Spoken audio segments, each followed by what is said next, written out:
Well, on this week's episode of the panel, we're going to be discussing a little bit about the Wangchen which is going on here in Punakha. And we're going to tackle some of the things like the sanitation. We're going to talk about the food aspects. We're going to talk about water. We're going to talk about overall aspects. So with me in the Wangchen area, I have the Dzongdag of Punakha, Kunzang and Tshering. Thank you for joining us. Then I have from BAFRA, I have Tashi Yangzom. Thank you for joining us, Tashi. And I have Thimpu Trompen. He's in charge of the sanitation of the area around the Wangchen area. And his name is Kinlay Dorjee, of course. Everyone knows Honorable Trompen. Now, I'd like to start with you. So, can you please tell me a little bit about the expenses that you all had to incur to set up this whole Wangchen? I think more than the expenditure, time was the time constraint was the real problem. Yes. Well, in terms of expenditure, we spent quite a lot in making all these facilities and then I don't know how much we have spent for sanitation alone, but overall from the government side, we have almost spent 80 lakhs, 8 million. As of now, and then I'm sure we'll have some more to be spent. We have not, right now we have not been able to really... but as of now, it's about 80 lakhs or so, but there's expected that it will be more. It will not much. There'll be little, just maybe a few lakhs more. Maybe a few lakhs more. Thank you, sir. So, Mr. Trompen, I'd like to ask you, you're in charge of the sanitation of this whole area, and there's, as you can see, I mean, today we counted almost, maybe if you estimate, more than 200,000, I would say. Mm-hmm. Now, when there are about 200,000 people, is it difficult setting up all these things for sanitation? First of all, I would like to again thank the various agencies who had helped us in the past, especially the Royal Bhutan Army. I think without their support, the number of toilets that we have made won't have been possible to complete within the time. We started off sometime around November 15th, and we had to finish by December 15th. And that's a very too short a time to complete so many things. Because it's not only toilets that we constructed the septic tanks, because that is a very important part of the sanitation. If you go for pit latrines, it's very difficult. It's going to be very much problematic because it's going to be filled up, it's going to be smelling all the time. So we didn't want to go for pit latrines. We wanted to have proper toilets in place which goes into septic tanks. So therefore, that has taken a lot of time. And for all these people, how many do you all have area? Actually, we were estimating about 50 to 60,000 when we were doing this toilet construction. And now, when it crosses 100,000, it is enormous and is a challenge for us to manage with the number of toilets that we have already met. But you all are managing? We are trying our best. I think it is a crowd when it's during the lunch hour and towards the end of the Wang. Therefore, our request to the public would be, please use the toilets. There are adequate toilets in 2 sites, one towards the end of the Wang location and one near the bridge. I think while they are crossing the bridge, they could use that toilet. Tashi, I'd like to move on to you now. As you're working in BAFRA, now you were at the previous Wang also, I understand from a chat we had earlier, but can you tell me a little bit about what you all are doing here in Punakha? Thank you for the question. BAFRA being the National Food Inspectorate of the country, it's our responsibility to ensure food safety. So to ensure food safety, we have a food safety team stationed here, comprising of around 12 officials from BAFRA and Ministry of Agriculture and Forest. And we are carrying out day-to-day, we're carrying out inspection and monitoring activities to ensure that the food-related activities are going on well, so that we can ensure food safety for all the devotees here. All right.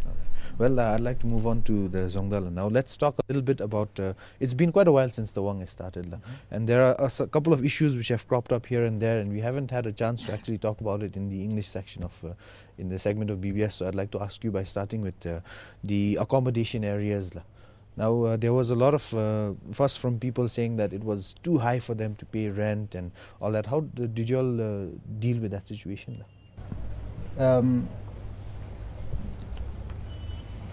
in one way, for CGI or whatever they have made, a small room, when we say about 10,000, it's too high. Yes. On the other hand, I thought that when so many people are coming for the Wang, there's no way to stay there. Yes. There are very limited hotels in Punakha, and there are very limited.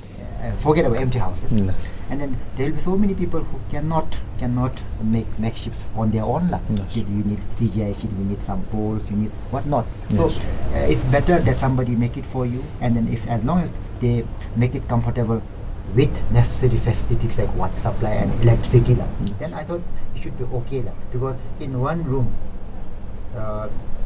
if one person stays, if he can afford, if he want to comfort, then he can.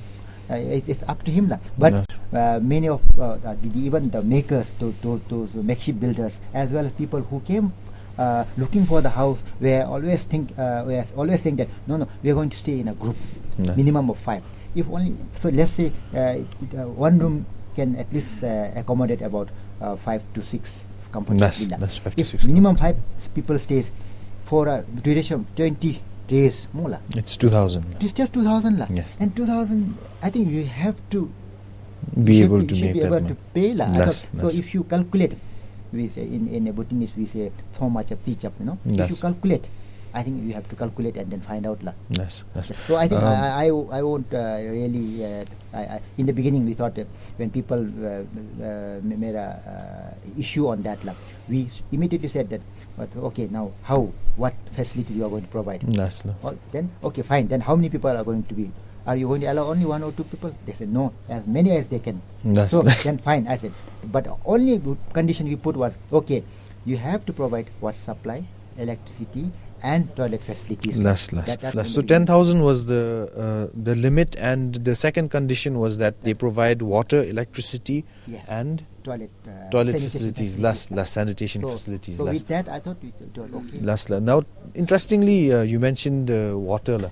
There's a lot of debate about water being a problem in this area. I understand, Tashi, that BAFRA did some tests with the water also. Can you tell me a little bit about that? Now, to ensure that the water that was being used at the temporary food stalls were from, approved source and were safe for usage in food preparation activities, we carried out tests, and those tests were like we referred samples to NFTL, National Food Testing Lab at Yusupong, and all the samples they tested negatives, which means which means it's good and acceptable. It can be used. So we carried out proactive visits to all those temporary food stalls, and all the water that they were using were from the approved municipal source.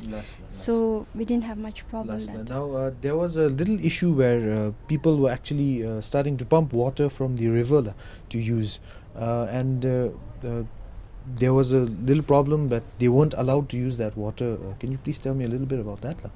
Well, as I have mentioned that the makeshift builders or the owners, land owner or whoever were making the makeshift, that condition was that they should. We will support. Government is always there, since it's for the people. Yes. So we said government will always there to support any necessities that they require. But we made a condition that you all should, by pumping or whatever, you all should make a provision in case if there's shortage. So pumps. That's why as I mentioned during Dzongdag session, that even pumps they bought because of our insist. And then we thought that drinking part we will make sure that we will share from the source we have. But for washing part, in case some makeshifts they were all even thinking of making a flushable toilets. If they do that, then we said our water supply will not be enough. So for that they should pump because Mochu River is very close, and then it's very convenient. So then also there are so many hoteliers coming up. So for hotels, we forgot to make the minimum number. Okay, only this many hotels can be established. We forgot. So we made a mistake. But today we see almost I don't know. The whole front row is actually hotels. Almost 150 hotels or so. So the maximum users, both light and water, is hotels. So for hotels, for washing utensils and plates, we thought that they could use the pumped water. The pump water. That's what we thought, and then we insist that way. But as I mentioned earlier, but from the safety point of view, safety is the most important. So from safety point of view, if BAFRA feels, or if any other agencies feels that this is not going to be safe, this is going to create some problem, then I think we are always there to meet and then resolve the problems. We will not just say, oh, we have approved and this is our condition. We should go by that. We will not do that because we are talking about safety. We are dealing with the human. Talking about safety, I'll come to Tashi right after I come to Thimphu Trompen.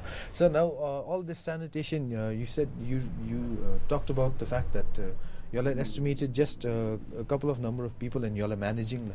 But how difficult is it managing all this? What sort of a system do you all have in place to manage all this, all these facilities? See, we have first of all got some laborers from India who are willing to work with the toilets, and in total we have about 10 of them, supported by some plumbers and engineers who are already stationed here. So in total we have around 26 people who are already stationed here. So from morning to evening they're there to monitor the toilets and make sure that the water which is pumped from Mochu to the overhead tanks is always there, and then the flushing is being done continuously, meaning in half an hour interval or 15 minutes interval we flush the toilet so that the toilet is always kept clean. In the process, what happens is the septic tank gets full. In every flushing, in fact 2 flushings, the toilet the septic tank gets full. So we have to empty the septic tanks, and we have also got 2 cesspools, the machines which can pump out the water, the excreta from the septic tanks, and this is being disposed off to other location where again we have dug the ground and it's put there, and once that is full we'll fill it up with soil so that no impact onto the environment. So with this process, let's talk a little bit about the thing. The just sanitation is of course not just the lavatories. Now sanitation aspects, as in the cleaning up of this area, and how does that happen? That also is being supported by the soups, the community police. Then we have student volunteers, and also the new system which has been started here is that the Tasang has the various Rabgye's and Shedras performing volunteer cleaning in the evening. So they clean up the place and then collect all the litters into the bins, and the bins are being emptied into the garbage truck that we have brought here. So that garbage truck would collect all the litters from the Wang area in the evening, and in the morning it goes around to the makeshift camps, so that all the waste from there is also collected into the truck and is disposed of to the landfill area. So that is being done almost on a daily basis. I think we get almost 1.5 truckload every day. Now, Tashi, I'd like to ask you about when you all are at this area in the Wangkang area. I'm sure you all monitor when stuff is being cooked and when there's things which are being handed out to people to eat and all that. How does that happen? Do you all have some sort of test, or do you all monitor it like that? Actually, like ours, what we do here is a preventive approach. So it's like what we do is we try to ensure that all the risk and control points are being monitored. So what we are actually doing is we monitor the control points and we try to assess the risk and the areas where cross-contaminations are likely to occur. So the officials here, they not just monitor the VIP area and the kitchen area, we also monitor the mobile street vendors who are moving around selling stuffs. So they're also I would like to inform you that here at the Wangchen area, all the people who are involved in food businesses, they have been trained by BAFRA. Yes. We have carried out proactive visits right before the commencement of the Wangchen, and all the individuals who are interested to carry out food business activities, they have been trained by BAFRA. So the training, it involves, they have been trained on basic aspects of food safety, food hygiene.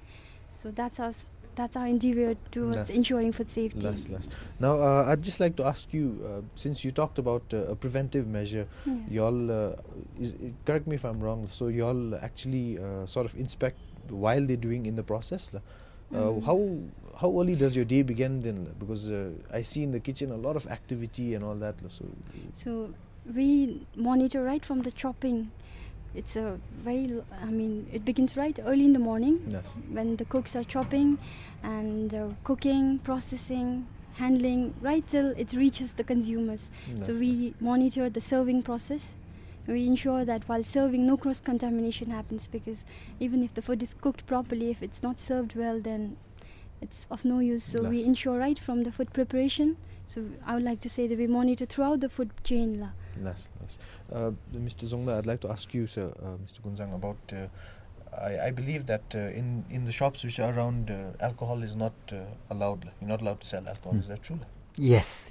Well, just the observation which I made when I was walking around the area the day before when I got here, you walk around that area and you see a lot of people who are actually abusing alcohol, let's say, because they're a little tipsy. I don't know if that term is right, not used, but they are a little tipsy. So is there any way that you all actually regulate that?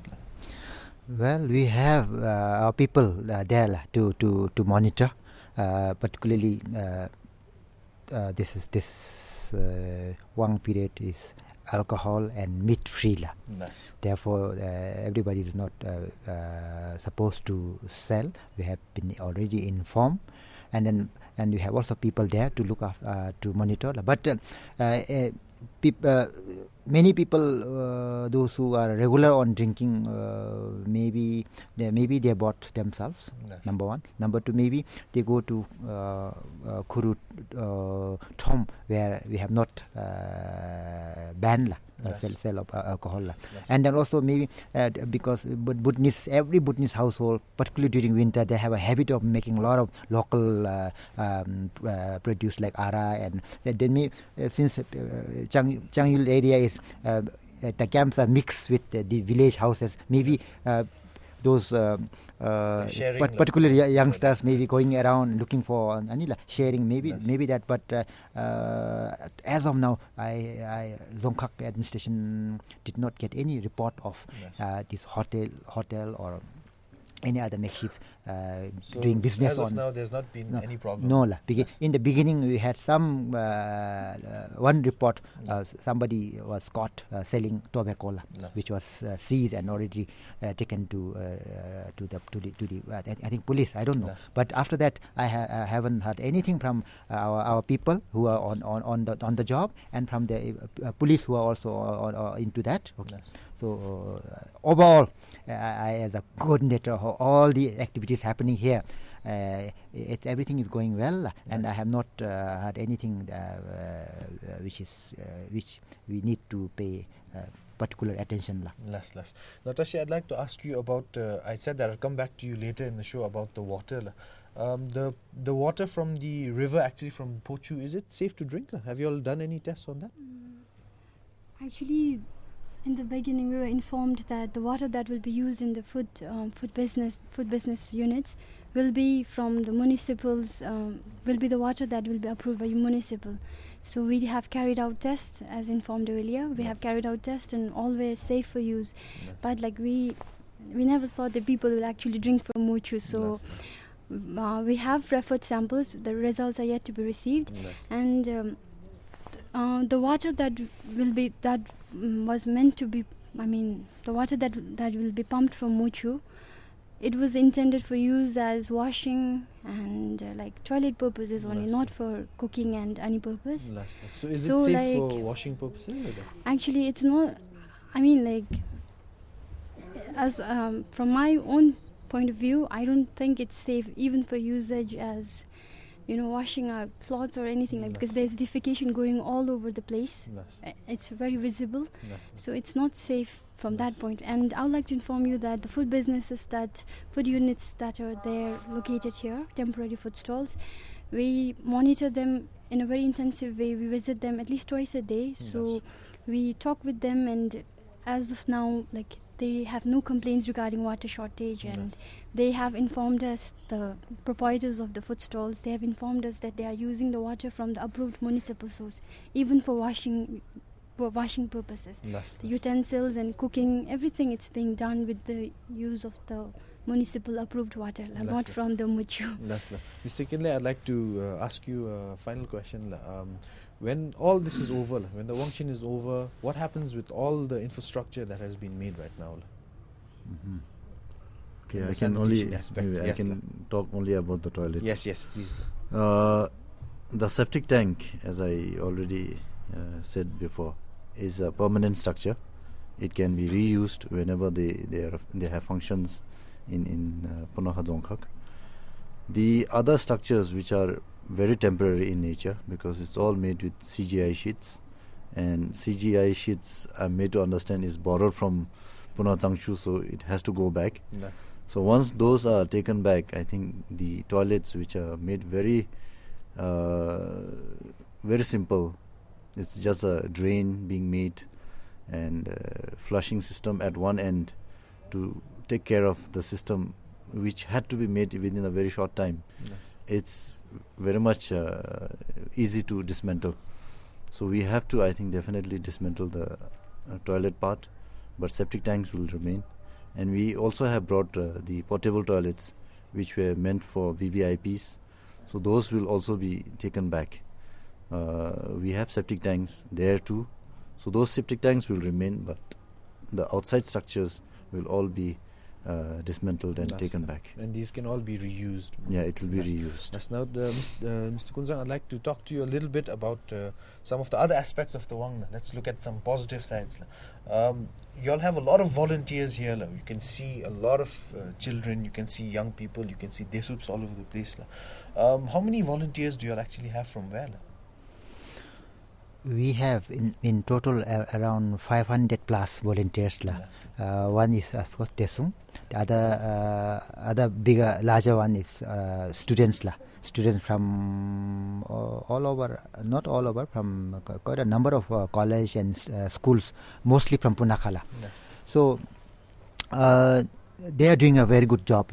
What you see today, because in such a big event, even in a small event where people get about 10,000, 20,000, when people gather, I see a lot of littering.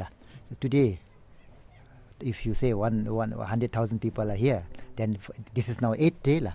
Still, you don't see much litter around. There's something which is positive, and then I would like to thank all our counterparts, all our volunteers, and even the people who are a little behaving well. I think the sense of what now, I don't know, waste management is really improving. And then also the infrastructure you are talking about, whatever we have to be dismantled, we have to do that.